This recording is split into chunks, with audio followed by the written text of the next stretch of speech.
Today is September the 30th, 2013. My name is Tanya Finchum, along with Alex Bishop. We're with Oklahoma State University, and today we're in Edmond, Oklahoma to speak with Exie Coldiron. And this is in regards to our 100-year life. So thank you very much for having us today. And let's start with having you tell us when and where you were born. Okay. Well, I was born at Bristol, Oklahoma.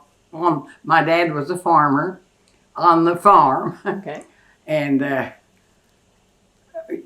you want to know when I was born now? Mm-hmm. 1913. July the 21st, on a Monday morning, Mama said. And I remembered it. And were you the oldest? Oh, no, the youngest. You're the baby. Well, no, I got a sister that's passed away 4 years younger, than I. And how many brothers and sisters did you have? Two brothers, and both of them were the two oldest. My oldest brother, he was 21 years older than I, and both of them fought in World War I. I can remember, I definitely remember that. We lived at Atoka, Oklahoma. And Mama would always, back then, everybody, all the mail came on by the mail carrier. And Mama would get letters, from the boys. And she was so scared that something had happened to one of them if it was a late time getting there. And we had two big trees in the front of the house. I remember that. I was 5 years old, but I remember Mama would always go out there and kneel and pray before she'd open them letters. I wish she'd have kept them. Well, did they both make it back? They both made it back. But then I have a little story that goes with that's very interesting. My oldest brother had went up into Canada working, and my youngest brother was only 18. And over here at Fort Sill is where he was stationed. And all of them took the flu, is what, they all was sick. And of course that just scared Mama to death. So she had my dad. Back then we went on a train everywhere you went. Nobody had a car. Well, our doctor had a car, but my dad didn't. He never did learn how to drive a car. And so everywhere Dad went, I went. I just followed him, nobody else. And I was like a tomboy anyway. So Mama had, Dad, you got to go see about Euless. He's only 18 years old, and he had supposed to have the flu. Well, of course, I threw a fit. So Dad and Mama said, take that girl with you. But my baby sister that's passed away now was 1 week old. She's a great big baby, and so Mama had her hands full taking care of her. I just wanted to go, that's all. So anyway, Dad took me. Well, this is so funny. I got to tell it. And we went and got on the train at Atoka and headed for Fort Sill, and we come through Shawnee. And I well remember when we had to lay over in Shawnee that, you never seen, in my memory, soldier boys, and they all had these little overseas caps on. They were going overseas. And the streets, you couldn't walk down the streets of Shawnee. There was so many soldiers. Young, all of them young. And Dad left me with a policeman while he went to find us a room for the night, and then we had to catch another train to go on out to Fort Sill. Well, there was a big table, and on one end of the table there was a deal that you put a quarter in, and and if you were lucky, why, you could win a box of chocolates. And of course them boys, most of them had girlfriends probably. Well, they were all there trying it, and one of them said to me, if you'd give me a kiss, I'll win some box of chocolates for you. I think I kissed every soldier going overseas. And I got a box of chocolates.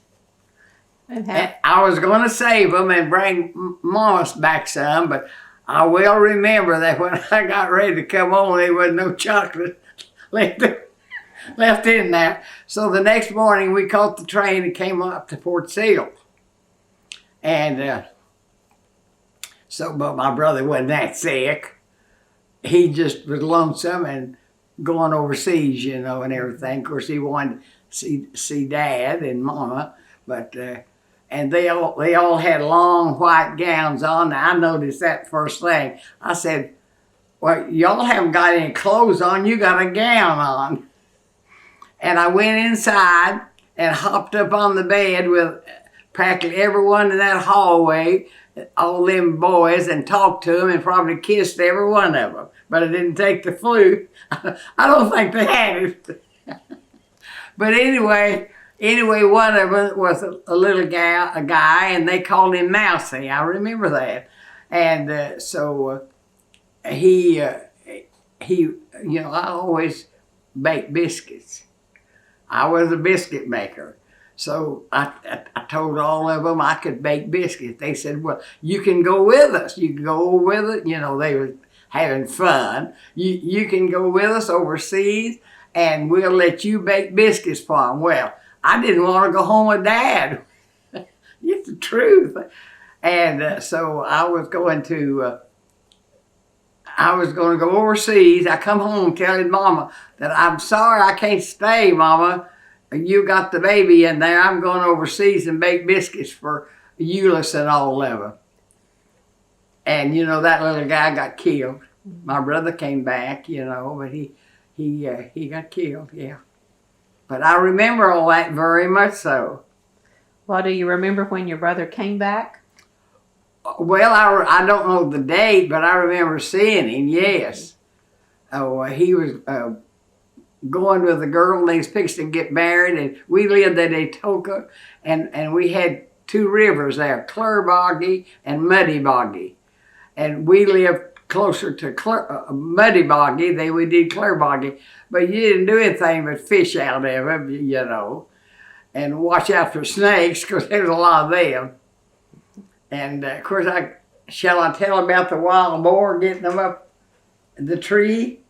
It's up to you. Well, that's another story. Wild hogs, they say wild hogs are coming back, but wild hogs are mean. They're mean than any other animal. Me and my mother, and this is, of course, different time, and my baby sister, she's a walking. We went down in the woods to hunt for wild onions. That's what people on the farm used to do. Poke salads, Well, it'd come a storm a few days before, and it blowed this great big old tree over, and it was in our way, so Mama was just going to go around it, and we was walking. Mama and us two, I was walking. She's probably carrying my baby sister. Well, here was this old mother brood sow, and she had 10 baby pigs, and she didn't do a thing, only just get up and make a dive for Mama. And Mama grabbed me and my baby sister, her name was Athalie, and we got on that big log and walked up it where we could, is out of the reach of the hog. And that old hog didn't leave there till my dad came with a shotgun. And Mama kept calling. Well, Dad was plowing, and he was at the other end. We stayed up there a long, long time. Every time we'd move, well, up she'd jump. Yeah, Dad didn't kill her, but he sure did burn her good. And she left. She left. Yeah, and you couldn't get away. You couldn't. We was all afraid. We wouldn't leave. The yard. You had to play right around the yard. Too dangerous. Yeah.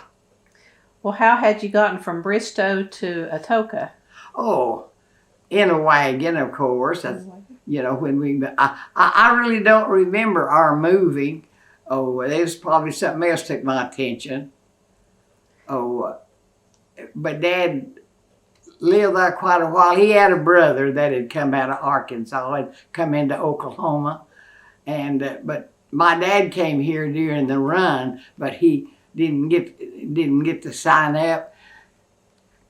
Oh, you had to be 21. Pardon me. You had to be 21 years old, you know. Mm-hmm. Well, my dad came with 2 cousins. They come from horseback from Arkansas. Well, Dad didn't know that. There was no communication back then. Dad wouldn't have been 21 until the 10th day of August. That's his birthday. So he didn't get to claim land then. And he didn't get to sign. No, he didn't get to make the run. See, they were, running for land. Mm-hmm. But he didn't get in on it. Did he always farm? He always farmed. Oh, yes. Did you have some chores growing up then on the farm? Oh, I did. I milked cows when I got started about 10 years old. Yeah. Oh, yeah. And where did you go to school? Wherever we lived. Was it a little one-room schoolhouse? Well, yes. We finally. This was a double deal. My mother married Dad, and then he had a younger brother, and my Aunt Emma was Mama's sister, so she married him, and you know how that made. It made us kids all double cousins, and wherever they moved, we'd all move pretty close together, you know. The kids would want to. Mm-hmm.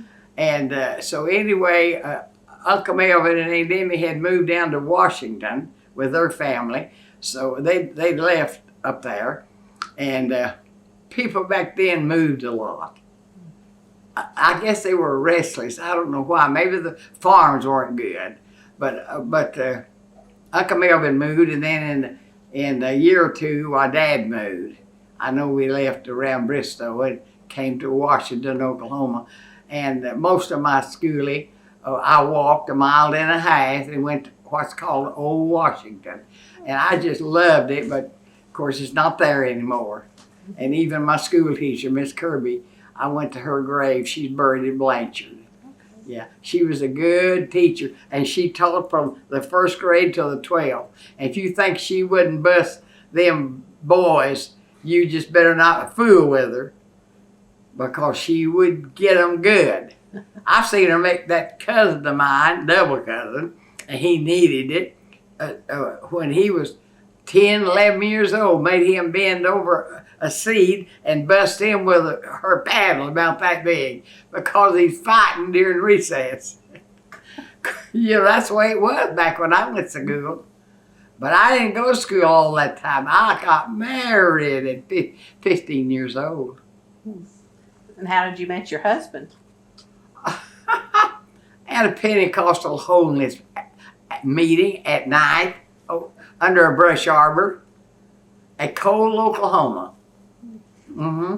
That's where they always had the big meetings. And of course, everybody came, you know. The ones that wanted to come to church, then all the young people. And he lived in Blanchard, had just moved up from Texas. My husband was raised in Texas. But he'd been real nice about it. He was. We never fought over OU.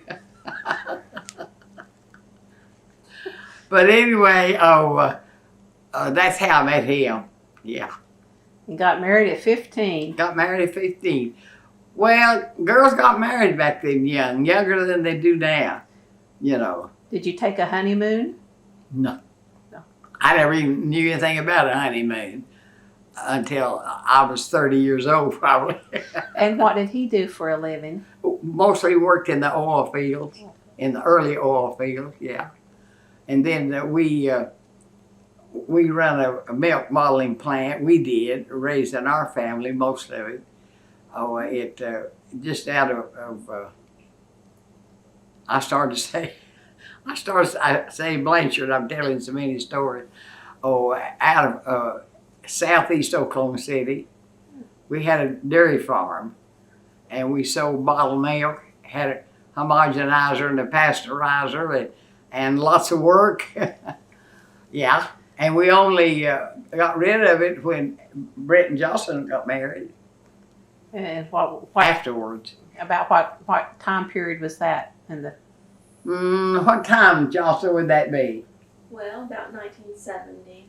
Oh, you had it a long time Yeah. then. Well, it was hard to get help, Mhm. and my husband had to do we had everything automatic though. We had automatic milkers, but you had to get the cow ready to be milked. And for one man, he'd get up every morning at 4 and 4:30, and I'd get up, and I only had Brett left. The rest of the boys, had finished college, and it went. The two oldest boys went to work for Continental Oil Company, and they stayed with them for I don't know how long. And the second one up there, I got to brag on him. He just gave OU $3 million. Yeah, sure did. He's the second one close to the top. But they've all done well. Let's just say that. None of them broke. And they all helped with the dairy, though. Well, the young ones did. The old ones didn't. We weren't in the dairy at that time, But they were taught to work and think, and they were good kids. I never had any trouble with them. I was the boss. I loved them, and they got their way if it was right. If it didn't, they didn't get their way. And they didn't cross me too much. And of course, I love them all, and they love me, and I've got a lot of good, daughter-in-laws, and we all have a good time. They've always gave that party for me. I wouldn't even go to tell you how much it cost. Well, you don't have to. Ha! Plenty. We had 80 guests? Yeah, I think so. That's a lot to say happy birthday. Well, we had a steak dinner for everyone, and everybody just partied, old and young, and all of them was able. But growing up in Oklahoma, you'd have to, but me, I love the farm. I don't really care for city life. Never did. Didn't even like it as a kid. Well, what was the name of your dairy? The Coldiron. Coldiron's, okay. Coldiron's Drive-In. See, people they came out and picked the milk up. I still own my old home. I wouldn't sell it for period.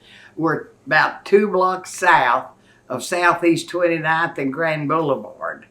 If you're ever out that way and you go to make that turn, well, my place is 2 blocks or something down there. But when I left there, I'd lived there 60 years. But the boys decided I was too old, and they had to. And naturally, Brett being the youngest one, they bribed him. Because this is a brand new little 1-bedroom duplex. It's nice. But it's nice, very nice. I got everything in here. And she's my youngest daughter-in-law, and I just love her, And so how many children did you have? Oh, I had 7. Had 7. 6 boys and a girl. And I had 3 boys, and I had my daughter. She was over here yesterday. Her she lives about 6 or 7 miles or something over in here, somewhere in the trees. And then I had 3 more boys. Well, was church, religion very important? Well, we're all Baptists, most of us. I mean, since you've been at a Pentecostal. Well, my mother was Pentecostal. Oh, you bet. Yes, they were. My mother was Pentecostal, always was. Of course, I went to Pentecostal church. But my husband being from Texas, coming up here, he was kind of different, And for all during now they think they're having the depression now. They ought to live through the real depression. Tell us about it. Well, you had to be very conservative, with everything you had. You couldn't blow and go, or you'd probably go very hungry. But we never took a penny from the government. That was one thing that I would not go for. No welfare, no nothing. We lived in Oklahoma City, and let's see, I had 1, 2, 3 boys, and you know, the WPA, you know, began to hire people, men, but $3 a day was a lot of money, and I honestly didn't know what WPA meant. I hadn't been around anything like that. And my husband had worked in the oil fields, and it paid pretty good money, but the oil field began to slow down, you know, and wasn't a lot of work unless you was on a drilling rig, and they just kind of quit drilling. So we lived down on Southeast 15th Street, and your dad just, you listen to me. Charles, just that's my husband's name. He's out of work, and he just walked down there to see what they's doing. And the man that did the hiring, worked for WPA. He said, "Would you like a job?" He said, "Sure." And they were digging the ditch. He told him $3 a day digging a ditch, but he didn't tell him anything else. So, and I was really excited. $3 a day, gee! And he went to work right there in front of the house practically. Well, the next morning, here's where the fun starts. The next morning, a big truck backed up to my back door. I thought, well, gee, I wonder who that is. And they began to pile this food out, and it was canned beef and canned food. And I'd never seen anything. I said, "You made a mistake. I didn't order this. Good grief. I can't pay for this." He said, "Ma'am, you don't have to pay for it." I said, "What?" He said, "No." He said, "If your husband works for WPA, you get this once a month." And he said, since he just now started to work, I like to fainted. I said, "You pick that right back up, put it back in that truck.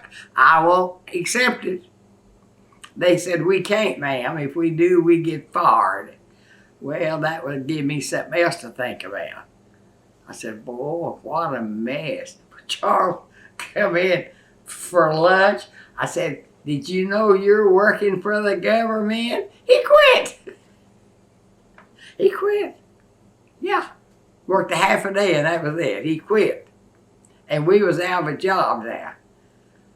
And so then we decided that we would go to California. My sister, you know, had went out there, and maybe we'd find work. So we went to California, and the work was no better and no different. You got 30 cents an hour for trimming grapes, and that was it. But they didn't offer any welfare. Some people were getting welfare, but and then we didn't like it. I just might as well tell the truth because it's my fault. I didn't like the foreigners. I'd never been around them, wasn't used to them, and I said I thought this was America. I thought it was our country. I didn't know it was China and Japan and India, and none of them could speak a word of English. I was pretty awful. So we left and come back to Oklahoma. And the oil fields had opened up pretty good. So he went to work again. And then it slowed down again. And of course my sister was out there riding home, riding Mama, riding me, begging us to come back. You know, she was out there, just him and her. And his folks were all out there. So, you know, they never did come back. But she smoked, and it killed her. Me and my daughter flew out there. I got a call. How long's after he'd been gone, Jocelyn? I don't really know. 4 years or something like that? Maybe longer. Not. Maybe more like almost 10, I bet. Well, I got a call and they said, "Mama's awful sick, Aunt Exie, and she wants to see you." So I told LaDonna, I said, well, you can go with me because, you know, her children are grown and you know, all married. And so we got a plane the next morning and we flew out there and went to the hospital, and she was sitting up in bed feeling pretty good. And of course, that was a relief. And we stayed about 5 days. And see, at that time we were in the dairy, and I need to be back to work. And I said, well, you're doing okay now. And I said, we're gonna have to go. She understood that. And I left really in good deal. My heart felt good about it. I got a call about the time I got home. She'd passed away. Mm-hmm. Yeah. In the hospital. Yeah. It was good you got to spend time with her. Just got to see her and spend some time. I didn't even go back for the funeral. It wasn't no use to. And her husband's gone now, so they're both gone, you know. And her youngest son, though, Roger Mitchell, she's had 2 boys and 3 girls. And but he came back for my birthday party. Yeah. And that's about it. You know, you live from year to year, do the best you can. Well, do you remember your first automobile ride? I do. And I'll tell you what it was. I'd always remember that. Our doctor was, pardon me, Dr. Goad, and Mama would say, old Doc Goad. And he first came in a buggy, and it must have been about 1921 or 22, and new Ford cars came out. And that was the prettiest thing.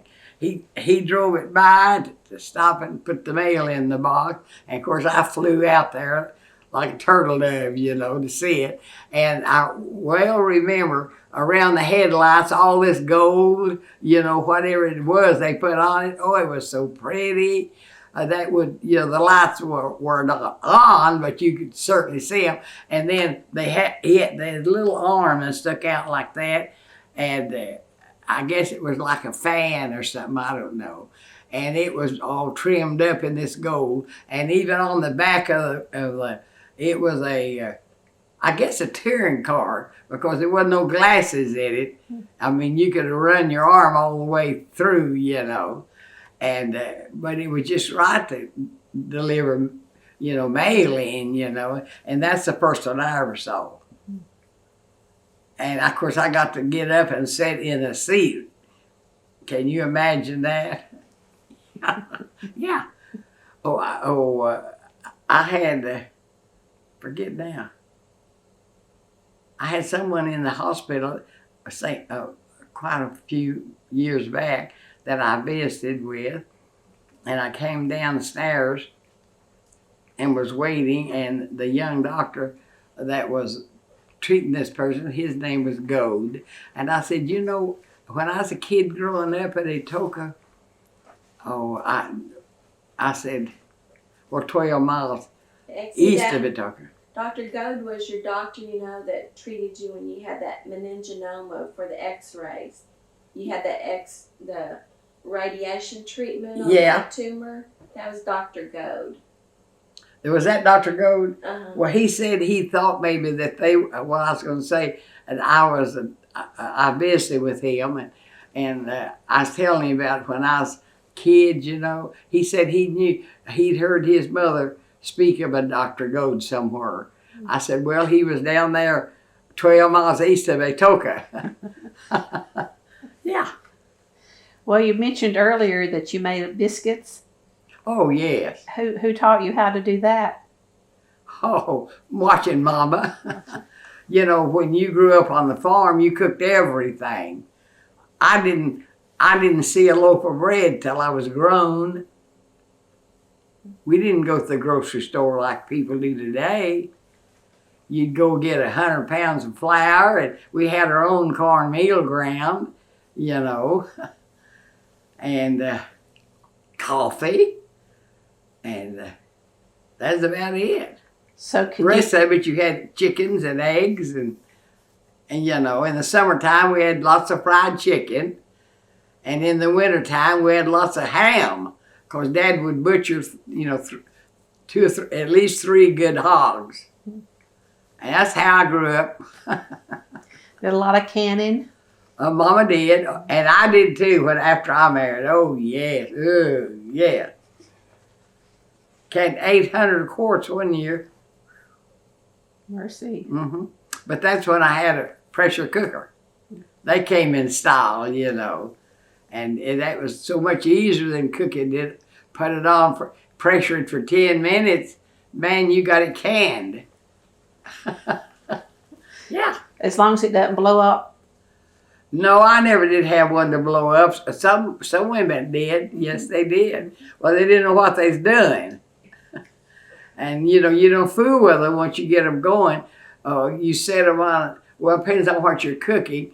And I would, you know, do a lot of green beans, you know, Kentucky Wonders. And, but you have to, don't let it, adjust your fire where, you know, it stays on 10. And then you won't have any problem. Then you let it cool, don't get in a hurry. You let it cool and all the pressure go down and open it up just a little. And then until you get it all off it, then you can lift the lid up, you know. Otherwise, you'll get scalded. Yeah. You have to know how to handle them. And then did you have a cellar? You bet I did, and I'm still a big coward. I've got a safety room back there, the boys built. Safe room. We haven't been in it, but I got it. The girl says it's full of clothes. Yeah. Well, tell me how you make biscuits. Oh, you know how to make biscuits. You tell me how you make biscuits. Well, now this day and time, you buy the self-rising flour, of course. Yeah. I take my put so much, depends on how many you're making. Oh, put so much flour in a bowl, you know, and then you put your shortening in there. And always, you're talking about my house. Yeah, your house. Oh, yeah. Well, and I buy the best, not the cheap lard, the best. And I just take a spoon or depending on how busy I was, and just grab me some and put it in the bowl and with the flour, and you mix it real good, just real good with this hand. Then you put your buttermilk in there. And you take your hand out and get your big spoon, and then you just put enough buttermilk on it where you can handle it good. And then you lay it out on your board and with flour on it and pat it. And sometimes I'd cut it out if I wanted to be going to have company. Otherwise, I'd pinch it out. That's how you make biscuits. But you have to let them rise now. Don't put them in the oven. And go ahead and make them earlier and have it warm back where you can set them back and they can be just warm, because if you make them too hot, well, you'll make a failure. But make them warm, and when they go to rising real good, put them in a good hot oven, and you got biscuits. So I made so many. Oh God. I've never done anything but make biscuits. Biscuits and gravy and scrambled eggs, and the kids hardly ever would eat cereal. They wouldn't eat it. They ate biscuits and gravy and either bacon or ham or something, but it was good, you know. Sounds good. But I never seen a box of cereal all my growing up. We didn't know what it was.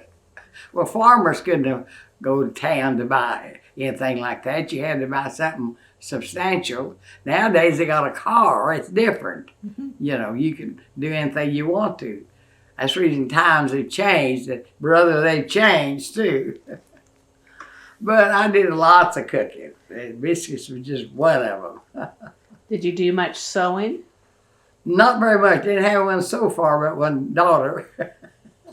I didn't do much sewing, no. No quilting? Oh, yes. Yes. I quilted off and on all my life. And just before the last count I had, I'd quilted 114, I think it's 114. And I give all the kids quilts, but I made each one of them a quilt special before I knew I was not going to do any more quilting. When we closed the dairy down there, and I lost my husband. He was 94, but I lost him. And I decided that I would, I was an antique collector, you name it, and I collected. I've given all away now to all the kids. Everyone got what they wanted. And that I have one that has a ranch out here at Wellston. You ought to see his house. He's got it fixed up so pretty. I gave my last antique couch away to a grandson yesterday. I'm glad I did. I have more room in here. and I belong to I still do, to the doll collectors of Oklahoma. I'm a doll collector. I gave all them to my daughter. Speaking of dolls, did you have a Bellman Bell doll? No, but I had a lot of good French dolls. Okay. And you were a Bellman Bell too, weren't you? I was. Okay. I kind of lost interest. But I was. Back then, Back in the 60s, 70s? Back in the 60s? I guess so, yeah. So lots of dolls. How many did you have before you started getting rid of them? Oh, I give them all to I had 100. 100. Yeah. I bought dolls here and there and everywhere. They were everything but the French dolls. The American dolls were reasonable. Not cheap, but reasonable. But now the French dolls were not reasonable. But I have a few French dolls. And I bought a few Shirley Temples. Okay. I just gave my daughter 3 yesterday. I've only got 1 Shirley left. Well, gee, they're awfully high right now. They are. Yeah, I've got one about that high. I used to have one that high. I had 2.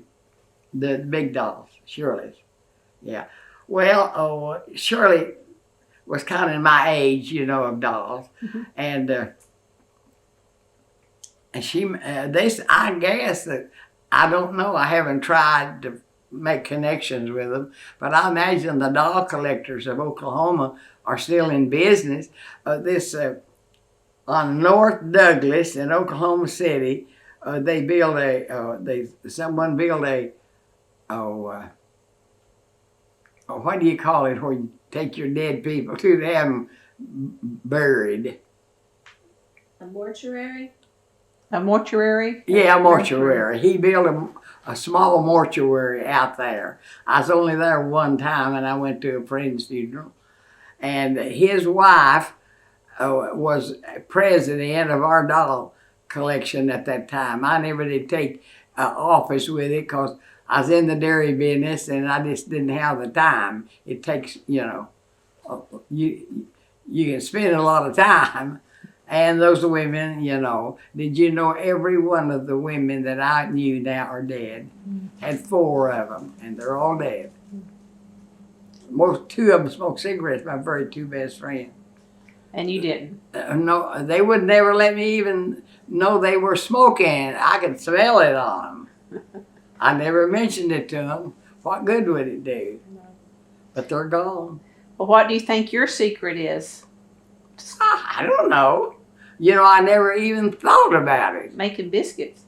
Well, maybe that's right, raising boys. I raised some good citizens, and they're smart ones too. I got a son, that's 2 of them. One of them came in here real early this morning, says, Mom, I was watching the news, which is no good. He said, Mom, I've got an early hearing in Norman, I gotta go. He just come to the door. And I said, well, drive careful. That's about what I always say. And Well, describe a typical day for us. Pardon for me? Yeah, a typical day for you now. Oh, for me now. Uh-huh. How early do you get up?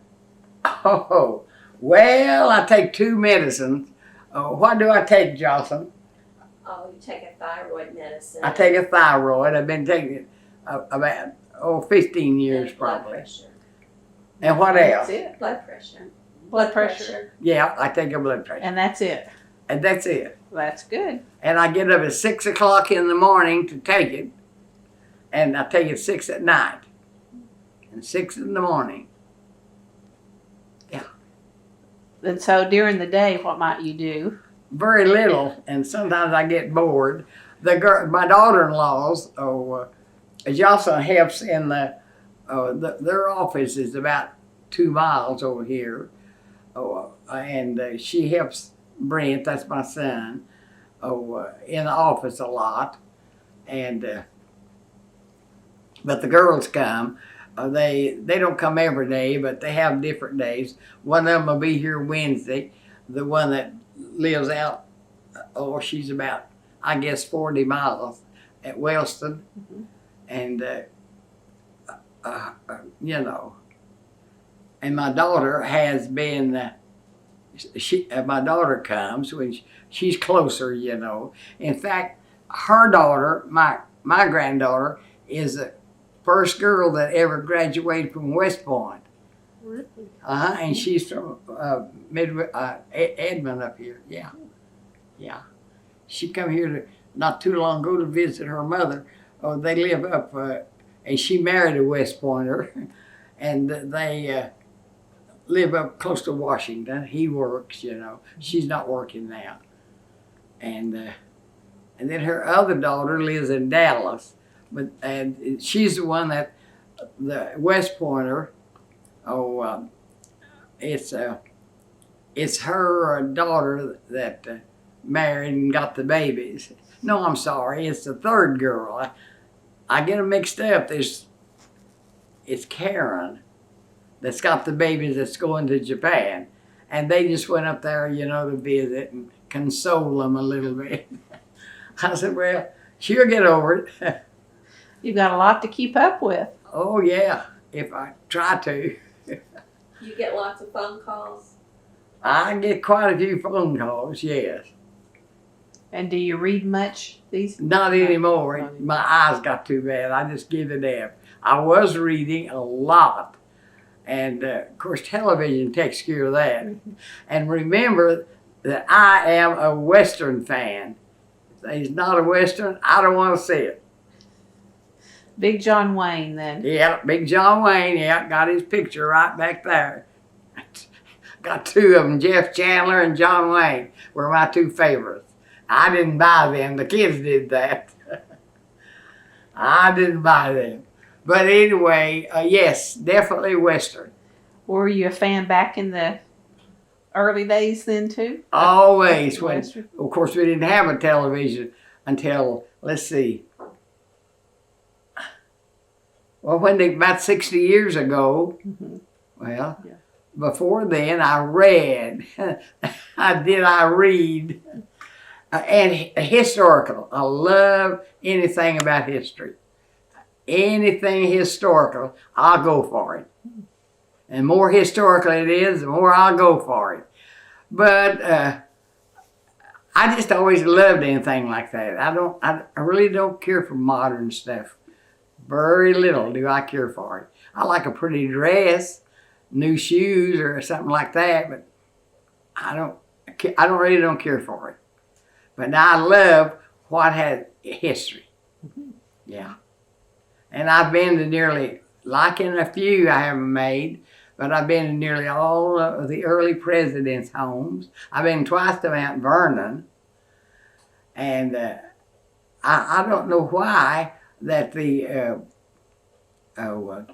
overseer noticed me. I was up there visiting, me and my daughter-in-law, and we went to Mount Vernon. And it was a Sunday evening, and they were letting guests come in, and they didn't walk in and stand there just a minute to let anybody, they just pushing, And I knew that he was the overseer. I could see it on his cap. And I said to him, I said, would you mind if I just stepped outside and waited and let this crowd leave? I said, I came to see Mount Vernon. He said, yes, let's get this bunch of cattle out of the way. And, you know, he took me through that and my daughter-in-law and explained things to us that I had read about, but it's hard to recognize. And let me even go upstairs and wouldn't let no one else. They do now, but back then they wouldn't. And that was, well, Arnie and Wanda lived up in New York. That's been a long time ago. And the little stairs were about that wide. I said, how did Martha make it up them stairs? As wide as she was. Wide as she was. But reason George married her, she was a very rich widower. Very rich. And so now they let the public, of course they charge, and they just let so many come in at a time. And, well, you know, you take a crowd and push it, you could break something that would be, you never could replace. And they just all seemed to be in a hurry and just rushing out and rushing around. But I love anything like that history, yes. And I've seen most of it. Well, if you could go anywhere, where would you go? Oh, gosh, that's a big question. Oh, someplace I hadn't been. For sure. Nowhere on your bucket list? Pardon? Do you have anything on your bucket list? On your things you wish you could do? Oh, not anymore. Not anymore. No, I got sense enough to know that my traveling days are cut pretty short. I go someplace I'd probably fly, you know. Sure. I'm mostly interested in my family. You know, they're good kids, and I got lots of good grandkids. They're just like my kids. I got one grandson that lives in, oh gosh, where does Greg live? In Florida. He lives in Key West. Right down on the ocean front. He's my oldest grandson. And I got a big box of shrimp from him about a week ago, about that high. Still got shrimp in the freezer cooked that I got to eat. And I said, Greg, you got to stop this. And I called him and he said, well, I'm not going to stop it, Grandma. We want to go back a little ways and talk a little bit more about your early school days. Okay. Did you ever get in trouble? Never got it. Well, I talk too much. And my teacher, to shut me up, she did this to all of them, but I know I got more of it than anybody. She'd make you take your book and stand on your knees in front of the class on a wooden floor. Now, this was Miss Kirby I was talking about. That's the only teacher. Well, I did have one more, but she had very bad cross eyes. She only lasted 1 year, and we got Miss Kirby, and she drove from 30 miles now, about 30 miles. Oh, she drove there to teach. I know she didn't make very much, but she taught there, till I finished out the 8th grade. Then that's as high as I went. So what about this on your knees? Well, you had to stand on your knees and learn your lesson out of your book, or you'd wish you had. She wasn't, I never got paddled, but I only got in trouble over talking. And that got me in trouble. But anyway, and we all were in one classroom, and you know how embarrassing that is if you had to be called up and kneel down on them floors was about that wide, and they were hard. And I hate to see the old schoolhouse go. But they all moved to what they call New Washington back then, and now it's just Washington. where we used to go on Saturday after I grew up and get an ice cream cone for a nickel. But guess where you had to go get it at? In the drugstore, Red Cross drugstore. It's the only one there was in town. It wasn't like it is now.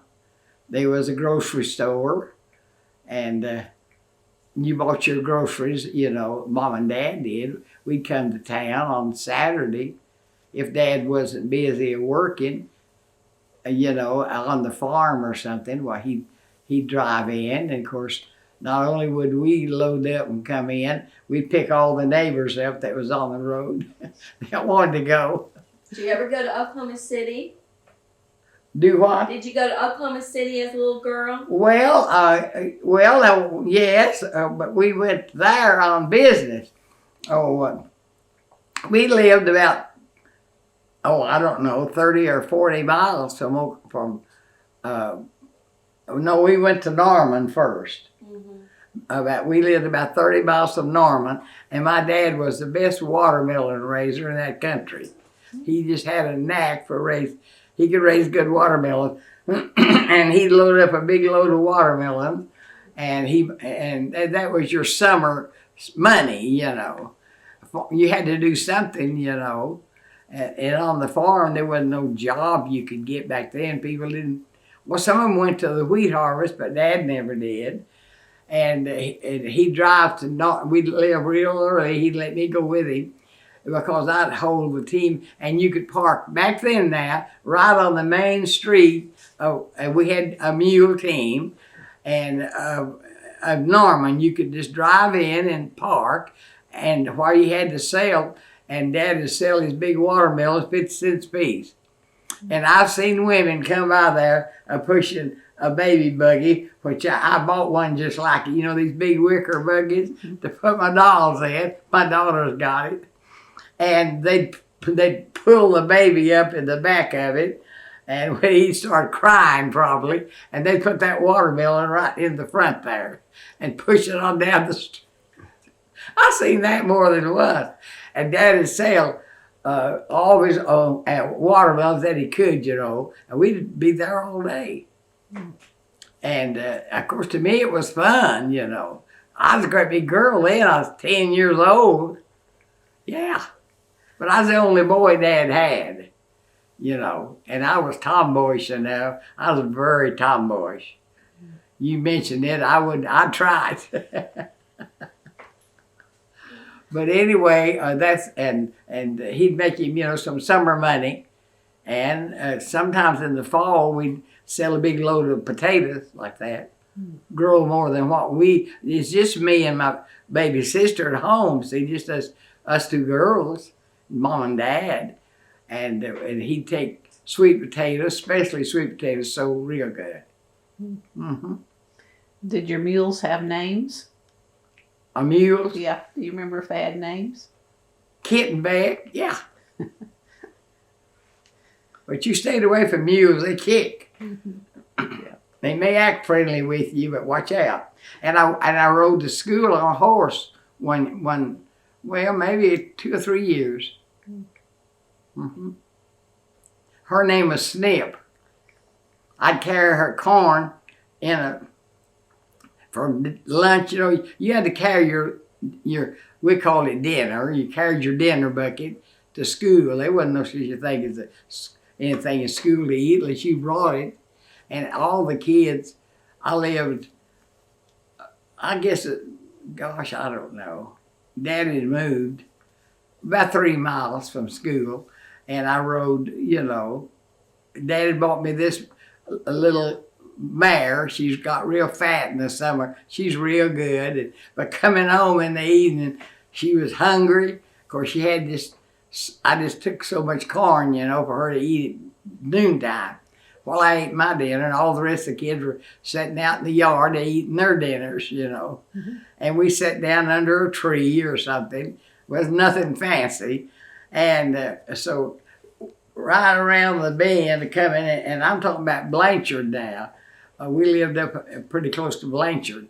And I went to Buffalo school, my last schooling. And when we turned the corner, it was real sandy. and she knew it every time. I wouldn't be expecting it, and she'd jump into a lope, and off I'd go.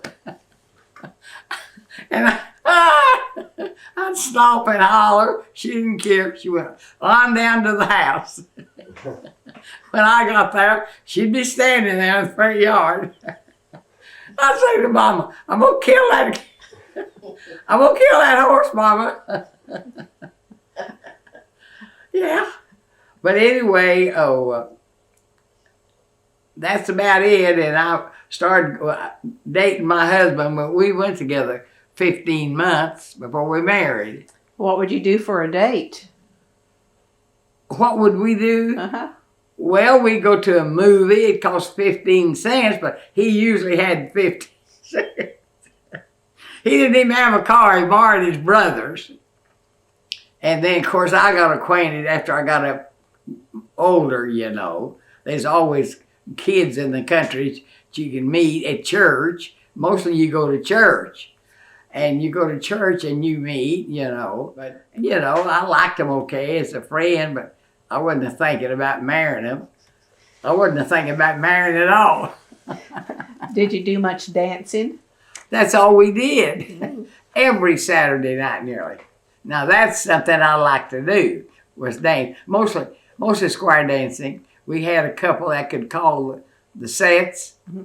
And then we had friends that would come and just volunteer. The way they did that now, in my time, is they would be couples in the community that loved to dance, and younger people, you know, married in their 30s or something like that, and they'd give a dance, you know, clear the living room out, which wasn't very hard to do, and they'd give it, give a dance. And of course, you didn't have no way to advertise it. It went from mouth to mouth, but it got around real fast. And they have a big crowd, you know. But one thing I remember, the boys would all go outside to smoke and drink whiskey, but the girls never went. Now, I remember that. Oh, I had to slip off of Mama. We'd go to church, and I'd be sitting on the back row, and I had these cousins, you know, double cousins, boys. And he'd come and sat down beside of me and said, "We're going to go, Exie. If you're going to go with us, you better come on." And by the time he left, I'd be right behind him. And I'd get in trouble over it, but I'd go anyway. And we mostly square danced. Buffalo Gal, won't you come out tonight to dance by the light of the moon? And a lot of them, you know, square dancing. And how would your mother punish you when you got home? With a strap. A strap. A strap. She'd jerk the cover off of me come Sunday morning and get a couple of licks before I grabbed it. Mama was very religious. She's a very good person, but she went at it the wrong way. I never did nothing like that to my boys, girls. No way. No way. I raised them different. They didn't give me no problem. They didn't get no whippings. Well, I think their dad whipped one or two of them one time, but that was it. I seen that wasn't going to prove anything, and you know. But back in my day, the older people, they were pretty tough on the young ones. Of course, they ought to get that tough nowadays. But you got to start when they're little, and mostly talking to them is the best. Just talk to them. Well, what were holidays like? Oh, we had, big dinners, mostly big dinners. Mama never made much out of Christmas. She thought it was probably sinful, you know.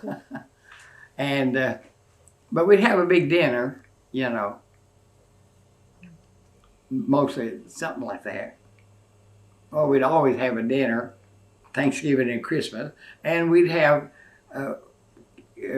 some of the kin folks in, whoever wanted to come or something like that. Different ways, different ones. My parents were getting pretty old when I came along, So you could get by with more? Well, yeah, I could get by with slip off, Of course, I had now my double cousins were twin girls, and I was only 15, but they were 18, and I went along with them. Of course, it was Mama's sister's girls. She wasn't too tough on me, She'd quarrel at me. I didn't pay attention to it. But after I got married and everything, no, never had no problem. No. Mama said something I didn't like. I just didn't pay attention to it. I was coming into when I got married, and the country was changing after, you know how it was. It was changing, and I decided I would change with it. So you were 15, and so that would have been. You got married just before the Depression hit, then. Well, right in there. Back then I didn't pay any attention to the Depression.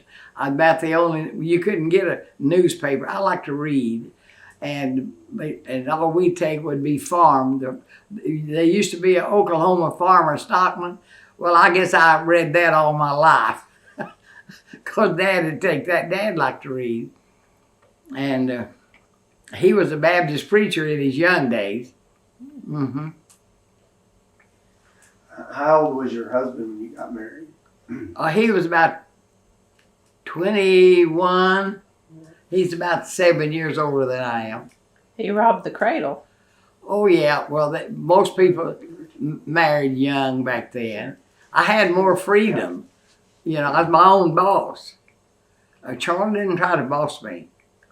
He let that slide. Of course, when Don came along, he's the first one. And they were, and him and the second one up there that I told you. Well, they're all rich, to be honest with you. But he's the one that's got the most money. They're just real close together, real close.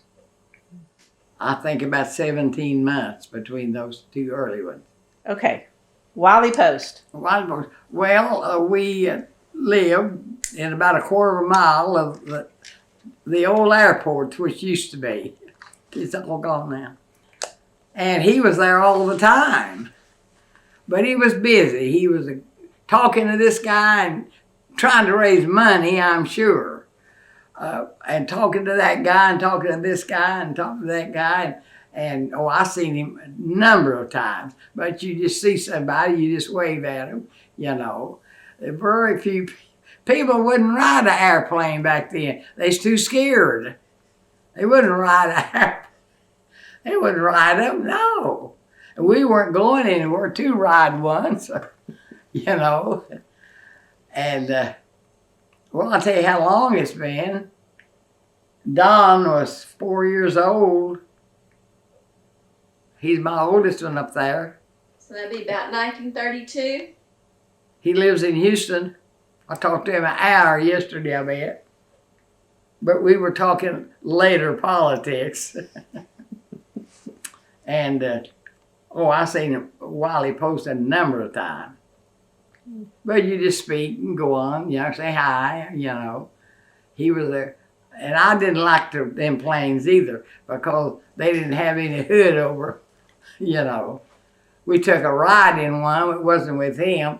It was another young man that was giving rides for $4, and we took a ride one Sunday evening.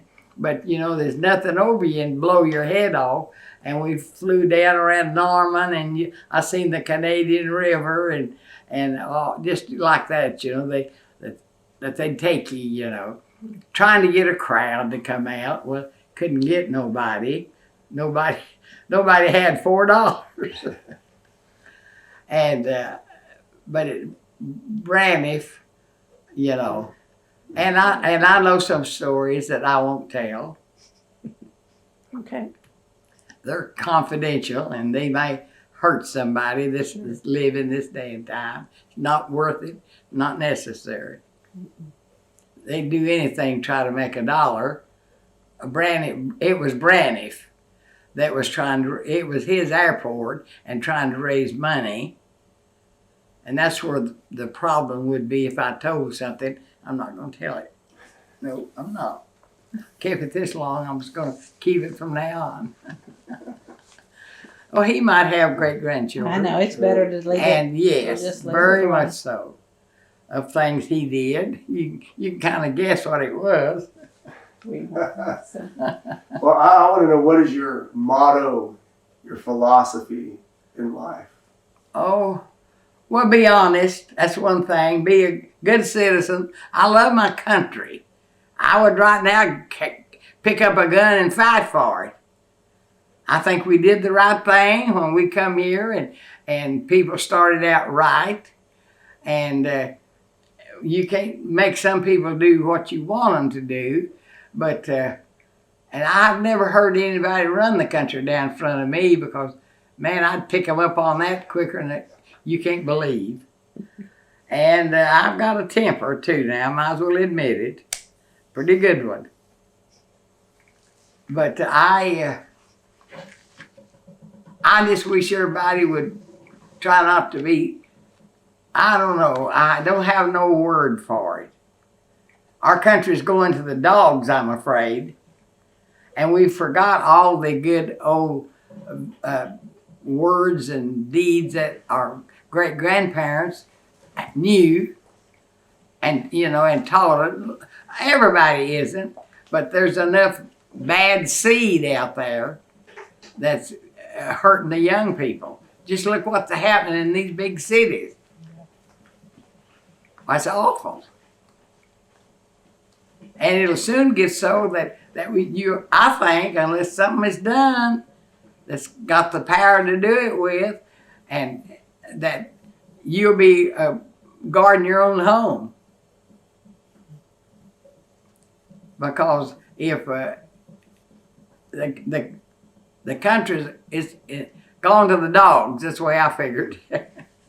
It needs a lot of them good, honest men running it and looking at something besides their bank account.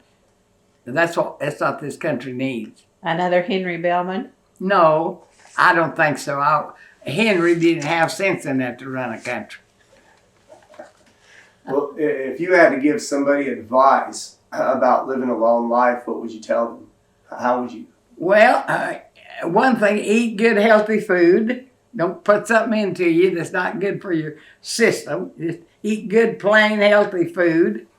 And don't depend on medicines. Unless you get real bad shape, take an aspirin. That's all I ever took. And you'll be better and happier, and I don't know, just be yourself. I have another question for you. Okay. When history is written, what do you want it to say about you? Well, just say that I appreciate living for sure, and I never wanted to cause more trouble than I had to.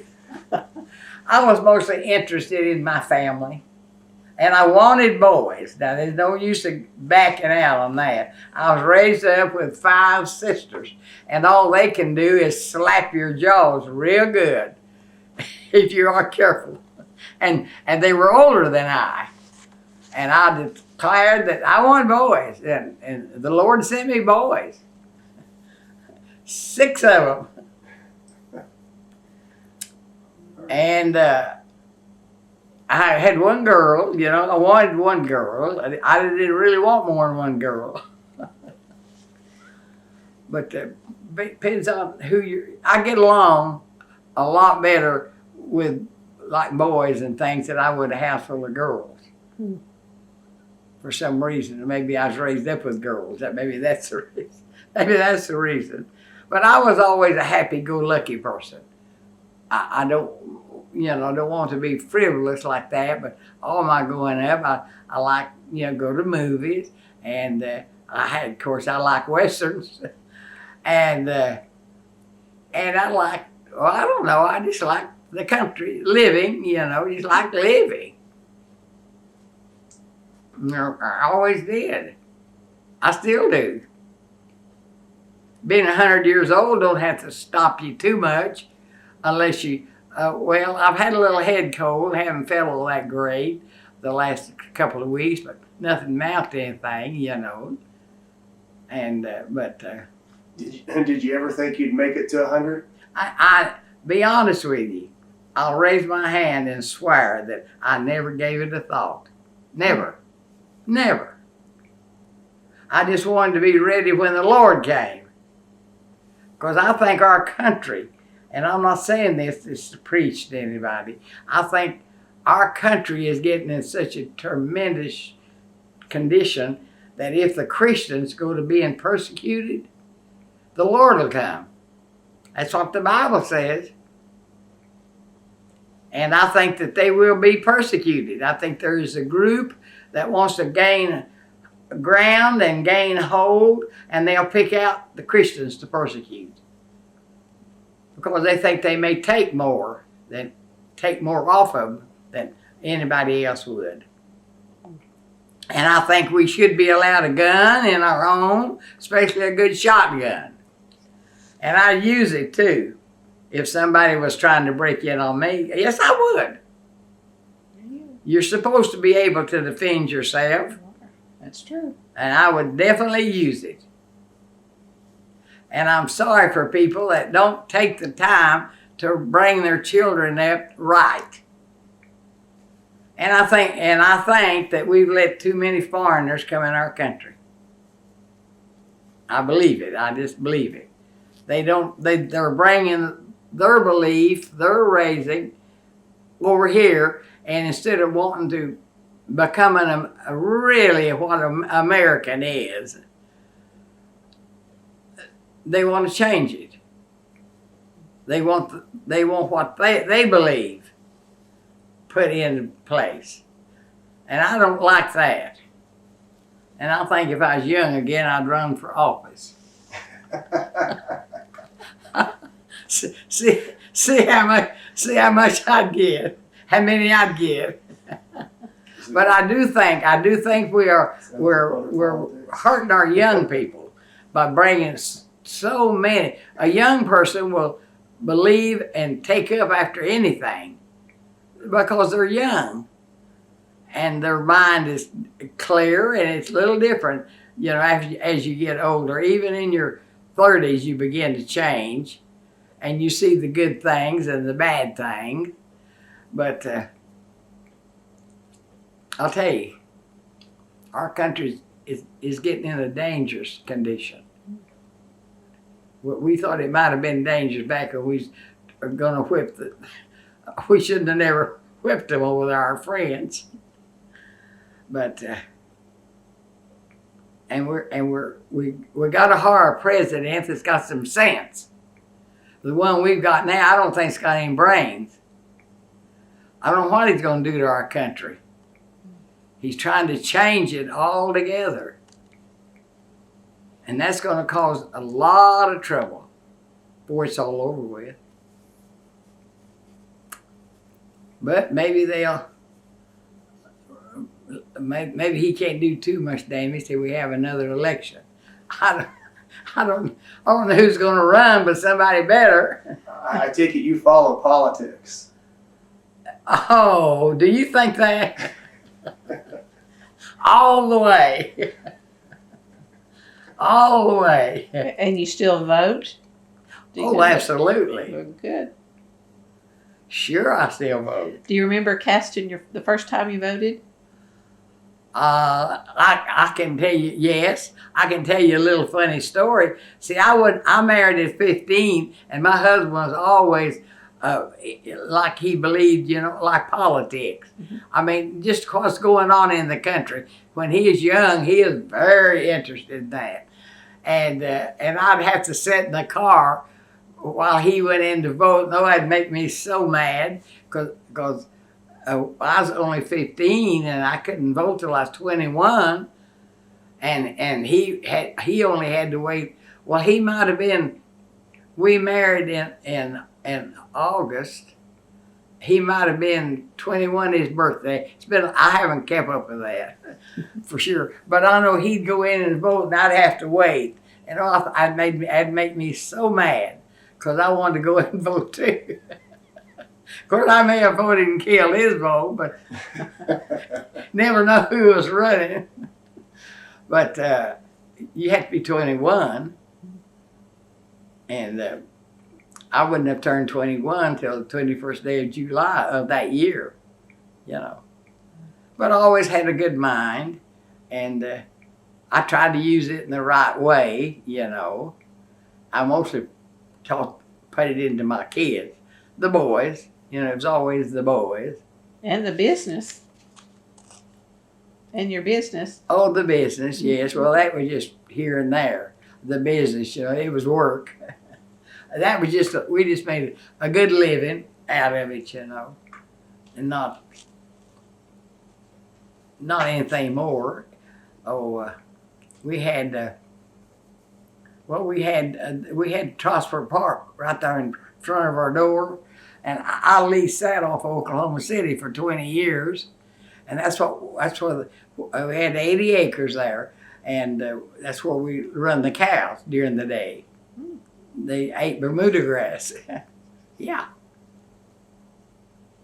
And To go to the county fairs very often. I used to always go and take the boys. I don't even go to the state fair anymore. Were they in 4-H or FFA, the boys? No, they weren't. No, they played football.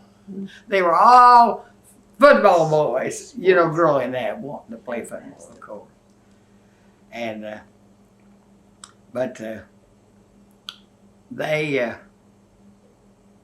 but we always went, but it was different than it is now. I was thinking how funny it would be if I was to take them out and talk about the state fair. The first time I was ever in it, guess how much it cost?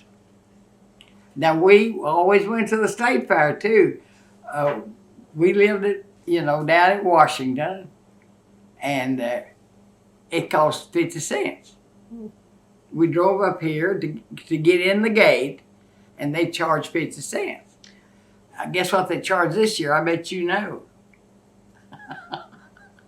I didn't go. I don't know. I went last year, but I thought it was boring, and I didn't go back this year. The kids went, but they didn't stay very long. Yeah, they're just running. I don't know what it is. See, that's what way the country's doing, just like that right there. Now, when my boys was little, we went to the fair, always. And I would take a freezer full of ice cream. My husband hardly ever went because he had to lose it days, you know. He didn't want to go anyway because he was working in the oil field always. And that's before we, bought or settled down or had the dairy farm. But anyway, I would cook a lot of fried chicken. And back then, I'd buy light bread. And I'd take a quilt. And I always had a baby. And I'd set him on the quilt. And I'd have, a lot of good food. I forget now, but I know I'd always have ice cream. And I just give the boys what little money they had. The rides only cost about 10 cents. And they knew where to come back, let me know they's okay. And they'd go ride, and then they'd come back, and maybe they'd grab something to eat or something like that. Now, that's the way we went to the fair when they were growing up, yeah. But we always went. And back then, you didn't go somewhere and buy ice cream. The city people did, but we weren't city people. We were country people. You made your own? Oh, absolutely, yeah. I've still got my freezer, except it's electric now. Yeah.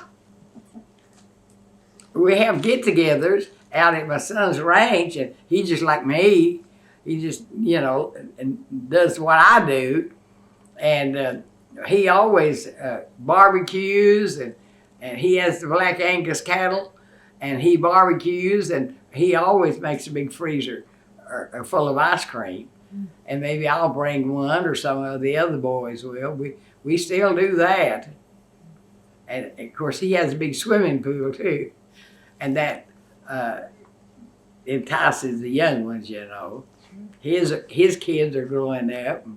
That's one of them, the oldest one. I gave that couch to.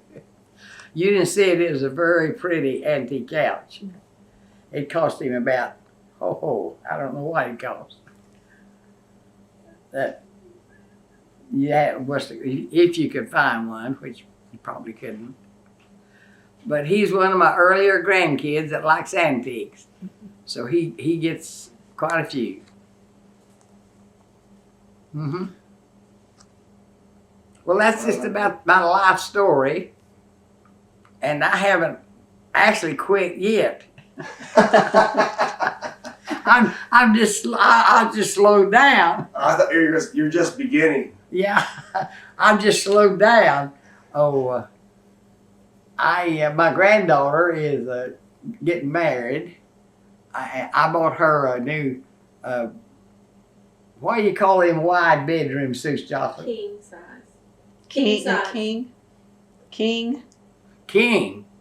Yeah, her and that boy she's marrying aren't bigger than crickets, either one of them. And I said, what do you want with a king size bedroom suit? That's what I want, Grandma. So I guess that's what she'll get. And taking care of kids. But my family are all good citizens. And worst comes to worst, yeah, we'd fight for our country. Yes. All of us. I'd say you did a very good job then. Well, I think so. I do. We all love each other. We're friends, and we and we have friends. They have friends that comes in. My friends are so old that they can no longer. Now I don't drive anymore. I did this on my own. I seen I wasn't seeing as well as I was. I just bought a new high top, and I had an LTD, and I had a pickup. And I told one of the boys this morning, I said, not here. I was living over there, south of 29th and Grand Boulevard. Well, I'm not living over there, but I own that over there. And it runs back into Trosper Park. And I said, I'm not seeing as well. I might accidentally have an accident and kill a baby, or kill a child, kill anybody. I'm gonna quit it. So I just sold everyone. All at once, I sold every one of them. And one man is still driving my LTD. I said, I know that LTD hates me, but I can't help it. I had to let him go. Every time I see it was green. Oh, I miss a lot by not driving, but the girls are good. They take me, or buy for me, or something. But all I buy is, a few groceries, and they'll bring me in Colonel Sanders chicken. This we manage. I notice I haven't lost any weight. I've been here 5 years. Yeah. So I'm doing pretty good. You're doing great. Well, we appreciate you sharing your stories with us today. Well, I hope you get something out of them that helps you. It will. It was a pleasure.